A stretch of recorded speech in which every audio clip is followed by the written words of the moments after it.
যারা নির্বাচনের সময় দলের পিঠে ছুরি মেরেছে, আইএসএফ পরে, বিজেপি পরে, সিপিএম পরে, আগে তৃণমূলের মধ্যে যারা করেছে তাদেরকে শনাক্ত করুন। গদ্দার হাটাও, ভাঙর বাঁচাও।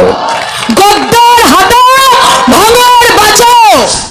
একচুয়ালি বিজেপির যে দালাল এখানে আছে, সেই দালালটাকে ভাঙড়ের মাটি থেকে শেকড় সহ উপড়ে, যেখানে একজন হারমাত তিনি দাবি করছে যে ভাঙড় আমার সব, সে হারমাত, সে তার মতো করে হারমাত 2008 সালে 9 সালে মমতা বন্দ্যোপাধ্যায়কে নিয়ে যেদিন জীবনতলায় মিটিং করি, তার লোকেরা সে নেতৃত্ব দিয়েছে মমতা বন্দ্যোপাধ্যায়কে গুলি করা। সেদিন আমি মমতাদির পাশে ছিলাম। আপনি গাড়িতে উঠুন, এখানে ওরা এই হারমাত এখানে আছে, এরা গুলি চালাবে। সেই আরাবুল ইসলামকে যদি কেউ বলে চিনি না, জানি না, আপনারা বলুন তো দলের মিটিং হয়েছে না আরাবুল ইসলাম আর হাকিমুল ইসলামের বিরুদ্ধে মিটিং হয়েছে? দলের সাংগঠনিক মিটিং কোন বক্তব্য রেখেছে কোন নেতা? যারা নির্বাচনের সময় দলের পিঠে ছুরি মেরেছে তাদেরকে শনাক্ত করুন। পরে তো পরে, আইএসএফ পরে, বিজেপি পরে, সিপিএম পরে, আগে তৃণমূলের মধ্যে যারা করেছে তাদেরকে শনাক্ত করুন। সে সংসদ, নতুন সংসদ, তার বিরুদ্ধে আমি এক্ষুনি কিচ্ছু বলবো না। তিনি নতুন সংসদ, ভাঙড়ের ভৌগোলিক দিকটা তিনি বুঝুক, তারপরে বলবো থানার ব্যাপারটা। আর কি আছে বলবো? ভাঙড়ের রাজনৈতিক কর্মী সভায় উপস্থিত সাংসদ যেখানে আপনার উপস্থিত নেই, তাহলে কি আপনাকে আমন্ত্রণ করা হয়নি? না, সেটা তো দলের পরিস্থিতির কথা আপনারা সবাই জানেন, যে এখানে একজন হারমাত তিনি দাবি করছে যে ভাঙড় আমার সব। একজনকে অবজারভার করেছে, একজনকে কনভেনার করেছে। যদি তিনি অবজারভার থাকতে পারে তাহলে কনভেনার তো থাকতে পারবেই। কনভেনার তো এখনো দল কোনোভাবে সিদ্ধান্ত নেয়। সে হারমাত, সে তার মতো করে, সে নিজের মতো করে দলটাকে একটা, এর আগে আমি, নান্নু, ওইদুল, আমরা তিনজনা দলের অনেক ভুল ত্রুটি থাকতো, তখন আমাদের একটা লড়াই ছিল। কিন্তু এখন যিনি যে হারমাত 2008 সালে 9 সালে মমতা বন্দ্যোপাধ্যায়কে নিয়ে যেদিন জীবনতলায় মিটিং করি, তার লোকেরা সে নেতৃত্ব দিয়েছে মমতা বন্দ্যোপাধ্যায়কে গুলি করা। সেদিন আমি মমতাদির পাশে ছিলাম। আমি মমতা বন্দ্যোপাধ্যায়ের একদম পাশে, আমি ছুটে এসেছি দিদির পাশে, যে আপনি গাড়িতে উঠুন, এখানে ওরা এই হারমাত এখানে আছে, এরা গুলি চালাবে। সেই আরাবুল ইসলামকে যদি কেউ বলে চিনি না, জানি না, বা আরাবুল ইসলাম কে, আমি তো মনে করি যে গদ্দার যে আজকের যে বাজে কথাগুলো বলছে দলের, আজকে আপনারা বলুন তো দলের মিটিং হয়েছে না আরাবুল ইসলাম আর হাকিমুল ইসলামের বিরুদ্ধে মিটিং হয়েছে? দলের সাংগঠনিক মিটিং কোন বক্তব্য রেখেছে কোন নেতা? যে আজকের দলের সাংগঠনিক পরিকাঠামো নিয়ে মিটিং, বা দলের সার্বিক উন্নয়ন নিয়ে মিটিং, বা দলের কিভাবে দলটা এগোচ্ছে এখানে সেই নিয়ে মিটিং, শুধু এখানে আমাদের দুই বাপুর বিরুদ্ধে বলার জন্য এই হারমাতরা আজকে এখানে কিছু নেতৃত্ব এনে আরাবুল হাকিমুল ইসলামের বিরুদ্ধে বলানো হয়েছে। কোথাও কি ফেসবুকে আপনার কর্মীরা বা আপনার সমর্থকরা ফেসবুকে লাফালাফি করছে, এই নিয়ে শওকত মোল্লা আজকে বলেছে। ফেসবুক যদি শওকত মোল্লার লোকেরা লাফালাফি করে, আরাবুলের লোকেরা করবে না? আরাবুল কি ভাঙড় থেকে মুছে গেছে? যিনি কাল কটাক্ষ করেছে, আরাবুল কে? আরাবুল কমু, আরাবুল তমু, সে আরাবুলের হাত ধরে ভাঙড়ে এসছে।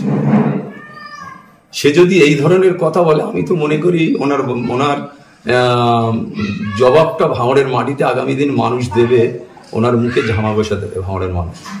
একটা 8 বছরের বাচ্চা আজ যদি আপনারা জিজ্ঞেস করেন আরাবুল ইসলাম কে, সে বলে দিতে পারে। আর একটা 64 বছরের পাগলা সে যদি বলে যে আরাবুল কে, আরাবুল অমুক, আরাবুল তমুক, তাহলে তার বোঝা উচিত যে সে কতটা জ্ঞান হারিয়েছে আর কতটা আরাবুল নিয়ে মানে পাগলের মতন করে বেড়াচ্ছে, সেটা ভাঙড়ের মানুষ বুঝতে পারছে। সাপুজি বসে ভাঙড়ের রাজনীতি চলবে না, মন্তব্য শওকত মোল্লার। সাপুজিতে আমি রাজনীতি করি না, কর্মীরা যাচ্ছে, দেখাশুনো করছে। আমি তো এখনো, আমার কন্ডিশন আছে বলে আমি এখনো তো রাজনীতির মঞ্চে নামিনি বলেই, সাপুজিতে শয়ে লোক যাচ্ছে বলেই আজকে এই হারমাত সে পাগল হয়ে গেছে। এই হারমাতের আমি আবার বলছি যে ভাঙড়ের মানুষ অত্যন্ত সৎ, অত্যন্ত সংগ্রামী, অত্যন্ত লড়াই করার মতো মানুষ। আর ভাঙড়ের মানুষ আরাবুল ইসলামের যে আরাবুল ইসলাম, তাদের ভাঙড়ের মানুষের অন্তরে আছে, ছোট ছোট বাচ্চাদের অন্তরে আছে। আরাবুল ইসলাম ভাঙড়ে 98 সাল নয়, আমি 84 সাল থেকে দিদি মমতা বন্দ্যোপাধ্যায় আরাবুল ইসলামকে চেনে। 98 সালে তৃণমূল গঠন হয়েছে। এর ভাবা উচিত যে আজকে যে মমতা বন্দ্যোপাধ্যায়কে নিজে হাতে গুলি করে দিতে চাইছিল, সেই মমতা বন্দ্যোপাধ্যায়ের দলে এখন সে। আমি আবার বলছি যে এই ধরনের হারমাত যারা দলটাকে এখন ক্ষতি করার চেষ্টা করছে, দলের ঐক্য থেকে ভেঙে চুরমার করে দেওয়ার চেষ্টা করছে, দলকে ছিন্ন বিচ্ছিন্ন করে দেওয়ার চেষ্টা করছে, আমি এটা দলকে যেমন জানাবো, ইতিমধ্যে দল জেনেছে যে আজকের কি নিয়ে মিটিং, ডেভেলপমেন্টের মিটিং, সাংগঠনিক মিটিং, না আরাবুল ইসলাম আর হাকিমুল ইসলামের গালাগালি দেওয়া মিটিং। কোথাও কি একাধিক বিধায়ক এবং সাংসদকে নিয়ে আপনার উপর চাপ সৃষ্টি তৈরির কৌশল শওকত মোল্লা করার চেষ্টা করছে? তাতে কোনো লাভ নেই। আপনারা জানেন ভাঙড়েরই ছেলে আপনারা, আরাবুল ইসলামকে কোণঠাসা করার মতন মানুষ এখনো কেউ নেই। আমি আবার বলছি, যিনি ওপার থেকে এপারে এসে মধু খাওয়ার জন্য চেষ্টা করছে, তিনি নেতাদের দরবারে দরবারে ছুটে গিয়ে বলছে সব চলে যাক, আমার ভাঙড়টা দিন। কেন? ভাঙড়ে মধু পেয়েছেন, মধুর হাঁড়ি চষার চেষ্টা করছে, ক্যানিং শেষ করে ভাঙড়টা মধু চষার চেষ্টা করছে। আমি আবার তাকে স্মরণ করে দিতে বলবো যে গাদ্দারি আর হারমাতি এটা বন্ধ করতে হবে। ভাঙড়ের মানুষ কিন্তু এই অহংকারটা ভাঙড়ের মানুষ পছন্দ করেন না। আপনি বলছেন যে আপনার আর আপনার ছেলের বিরুদ্ধে আজকে এই মিটিং আসলে সাংগঠনিক বা কোনো কাজের মিটিং নাই। এই যে আরাবুল ইসলামের কাছে মানুষজন আসছে, আরাবুল ইসলাম এখন রাজনৈতিকভাবে ময়দানে নেই, তারপরেও মানুষজন আসছে, তাতে কি শওকত মোল্লারা ভয় পাচ্ছে? সেটা আপনারা দেখবেন, আপনারা বুঝবেন। সে তো পাগলের মতন করছে। কেন পাগলের মতন করার তার দরকার? অর্থটা কি পাগলের মতন করা? কোনো কারণ আছে? এখন সাংগঠনিক কোনো মিটিং আছে না, কোনো নির্বাচন আছে না, কোনো কর্মসূচি আছে না, দলীয় নির্দেশ আছে? দল ইতিমধ্যে বলেছে যে কোনো কর্মসূচি কোনো কেউ নেবে না। তা সত্ত্বেও তিনি এমএলএদের এনে, অমুকদের এনে, তমুকদের এনে করছে। আমার কোনো বক্তব্য নেই।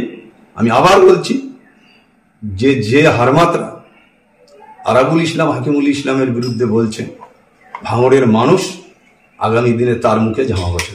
বলছে পাগল ছাগল টিভিতে মাইকে কে কি বলছে সব নিয়ে গুরুত্ব দেওয়ার দরকার নেই, শওকত মোল্লা কর্মীদের বার্তা দিচ্ছে। এখনো মাইকে টিভিতে আরাবুল ইসলামের ছেলেরা বলেনি, যখন বলবে তখন সে বলবে, সে উত্তর আমার তৈরি আছে। যখন আমার ছেলেরা মাইকে বলবে বা কোনো হাটে বাজারে বলবে, এখন উত্তর দেওয়ার। ওর উদ্দেশ্যটা কি? আরাবুলের ছেলেরা ফেসবুক করছে, উনি পাগল হয়ে গেছে। এমন একটা সময় ছিল, আমি যখন জেলে ছিলাম তখন আমার একটা ছেলে ফেসবুক করলে তাদের ডেকে নিয়ে ফেসবুক থেকে সেটা তুলে দেওয়া হতো। আর এখন এলাকার পাড়ায়, অলিতে গলিতে সমস্ত ছেলেরা ফেসবুক করছে। সেই